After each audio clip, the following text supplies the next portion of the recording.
ఉద్యోగులు దాచుకున్న డబ్బులో వైసీపీ ప్రభుత్వం 5 ఏళ్లలో 80,000 కోట్ల రూపాయలు వాడేసిందని ఆర్థిక మంత్రి పయ్యావుల కేశవ్ శాసన మండలిలో చెప్పారు. అప్పులపై అసత్యాలు చెప్తున్నారని వైసీపీ ఎమ్మెల్సీలు ఆరోపించగా పయ్యావుల తిప్పికొట్టారు. మన వారసత్వంగా వచ్చిన ఉమ్మడి రాష్ట్రం వచ్చిన అప్పులు వచ్చి 1,40,000 కోట్లు ఉంటే దాంతో పాటు గత ప్రభుత్వంలో వచ్చి చేసిన వీళ్ళు చేసిన 3,90,000 కోట్లతో పాటు కలుపుకుంటే 7,21,000 కోట్లు. ఇది ఆయన ఇచ్చిన పుస్తకమే, ఇది నేను మెయిన్ ప్రింట్ చేసింది కాదు. ఇవాళ ఇచ్చిన ఆన్సర్ లో 2018-2019లో outstanding debit of PSUs with government guarantees as per AG accounts ఎంత ఇచ్చారు? 49,442. 24-25 ఇచ్చిన బడ్జెట్ ఏది ఉందో ఆ బుక్ ను పట్టుకుని నేను చెప్తాను అధ్యక్ష, తప్ప నేను ఇంకా పై అక్షరాలు నేను చెప్పట్లేదు. అప్పులే కదా సార్ లయబిలిటీస్ అంటే? కరెక్ట్. బారోయింగ్స్ అంటే ఏంటి అధ్యక్ష? అప్పులే.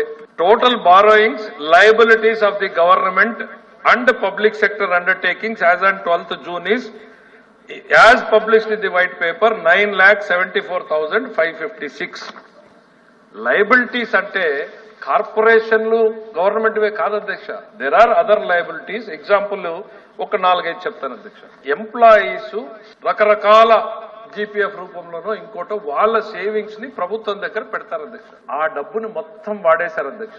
అది నాకు లయబిలిటీ కాదు అధ్యక్ష. ఈరోజు 80,914 కోట్లు అది ఈరోజు నేను కట్టాల్సిందే కదా అధ్యక్ష. లయబిలిటీస్ తెలుగు పదం అప్పే కదా అధ్యక్ష. వీళ్ళు ఎంతసేపు ఉన్న కార్పొరేషన్ అప్పు, గవర్నమెంట్ అప్పు పత్రికల్లో దాన్నే రాసుకోవడం. మరి ఇదెవరు అప్పు అధ్యక్ష? ఇది ఎవరు వాడారు అధ్యక్ష? సివిల్ డిపాజిట్స్ అంటే అసలు ప్రభుత్వానికి సంబంధం లేదు అధ్యక్ష.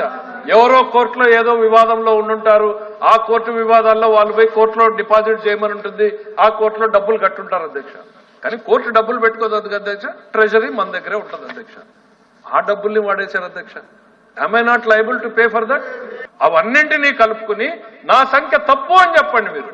అవేమీ కలుపుకోము, మా కన్వీనియంట్ ఈ రెండు కనపడతాయి. ఈ రెండు ఫిగర్లు నేను ఇచ్చింది కాదు అధ్యక్ష.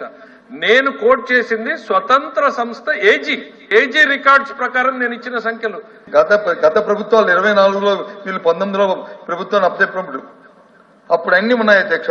ఇగో ఎంతైతే వాళ్ళు పేమెంట్స్ కి లేకపోతే అక్కడ ఇవ్వాల్సిన బాకీలు 50,000 కోట్లు, అలాగే వాళ్ళ కంట్రిబ్యూషన్ ఎంత ఉందో అన్ని వాళ్ళు ఇచ్చిన దాంట్లో ఏ అప్పున్నా 14 నుంచి 19 వరకు ఎంత ఉంది, 19 నుంచి 24 ఎంత ఉంది, 24లో ఇవాళ కొలేస్తే ఇక్కడ నుంచి చేస్తే అప్పు ఎంత అని 3 బైఫిట్ చేసి వైట్ పేపర్ ఇవ్వండి మాకు. ఏం అభ్యంతరం లేదు, ఇంకో వైట్ పేపర్ ఇస్తామని. ఆల్రెడీ ఇచ్చిన వైట్ పేపర్ లోనే 9,74,500 కోట్ల రూపాయలు బకాయిలు ఉన్నారు అనేటువంటి ఆఖరికి రైతులు ధాన్యం వాళ్ళు వచ్చి గవర్నమెంట్ కి ఇస్తే వాళ్ళకి అది లయబిలిటీ నేను కడుతున్నాను. చిన్నపిల్లలు పెడితే ఫీజు రీయింబర్స్మెంట్ పెండింగ్ పెడితే మేము కడుతున్నాం. ఇవన్నీ గవర్నమెంట్ బకాయిలు కాదు.